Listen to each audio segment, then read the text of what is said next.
yang ini saya menjadi pemimpin yang sangat berpengaruh dengan saya akan ulang apa yang imam dekat mimbar cakap setiap hari Jumaat. Apa yang imam cakap setiap hari Jumaat?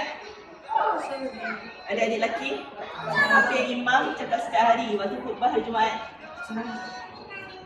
Ceramah. Ialah apa dia cakap? Satu perkataan itu ittaqullah. Akan cakap walaupun pada itu akan cakap bertakwalah kepada Allah. Sebab takwa kepada Allah ialah solusi. Dan ada solusi kepada segala-galanya lah. Sebab memang boleh jadi baik, tapi siapa yang menentukan apa tu baik? Yang paling baik ialah yang ditentukan ialah Allah. Contoh LGBT. Siapa yang kata dia salah? Apa salahnya saya suka sama perempuan? Apa salahnya lelaki semua lelaki? Kenapa kita tak raikan fitrah? Aku memang lelaki, aku memang tak suka dengan perempuan. Aku memang suka dengan lelaki. Aku tak boleh. Kau nak suruh aku ikut semua, tak boleh. Siapa yang tentukan tu?